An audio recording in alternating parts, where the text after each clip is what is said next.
Moi, ma spécialité, c'est qu'il y a pas de spécialité, c'est ce produit-là et c'est le produit qui va décider un peu de comment on va le cuisiner, pas l'inverse. Ce qui va nous permettre, c'est mon inspiration, c'est ça. Avignon se trouve, dans le sud de la France, juste collé au Palais des Papes, juste derrière, en plein milieu, du Vaucluse. Je suis Pietro Alflorent, je suis le chef de la Mirande. This is our climate story. Nous, on a pris notre philosophie, c'est de respecter un petit peu les produits, de travailler avec les gens qui nous entourent. La charcuterie, j'ai la chance d'avoir mon sous-chef qui s'appelle Johan, c'est un peu une passion et c'est quelque chose qui vient vraiment de chez lui. Et l'idée, c'était d'utiliser tout le produit. Et quand tu as une éleveuse qui élève 10 cochons, elle a besoin de vivre et de vendre la totalité de ses bêtes. Et nous, on se doit de la respecter en travaillant.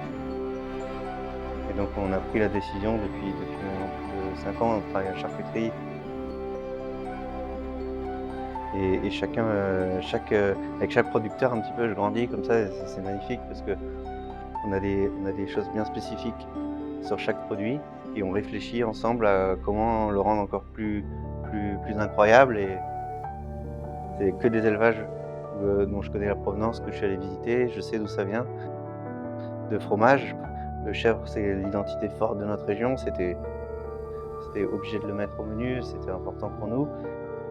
On le veut avec du caractère, donc on a poussé l'affinage, comme on a vu sur 2 mois, qui va être quelque chose de très puissant, mais on va mettre un tout petit peu. Et voilà, et après on va prendre juste un fromage affiné 1 mois, qui va faire la mousse avec quelque chose un peu moins puissant, et on va terminer par la fraîcheur avec un chèvre qui a 1 semaine juste en granité. Et voilà, et ces 3-là, ça va. L'idée, c'est qu'avec une cuillère, tu arrives et tu es dans la ferme. Voilà, c'était pareil, quoi. J'ai trouvé un petit éleveur sur l'île sur la Sorgue. Et j'ai trouvé ça intéressant parce qu'il a une passion d'élever les truites qui est bien. Et on a récupéré les œufs, on s'est dit comment on va le mettre en avant.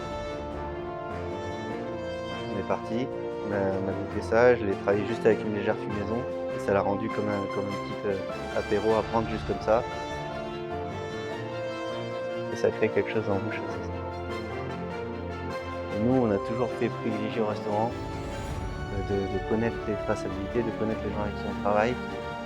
Le goût, il triche pas, franchement, quand tu goûtes avec lui, tu vois la façon dont il travaille, il peut pas tricher. Et c'est ça pour moi l'or qu'on a dans les mains, c'est de connaître les gens, et leur faire confiance et de goûter ces produits-là avec du goût. Ce qui fait peur dans le futur, c'est qu'on comprenne pas tout ce qui est en train de se passer. Je pense que la planète, elle nous envoie des messages qui sont forts. Je pense que chaque chef qui change un peu ça va toucher un certain nombre de personnes qui vont comprendre et qui vont eux aussi avoir envie de se dire: «On change les choses à notre échelle, même si c'est pas important, ça va pas changer la planète ce qu'on fait».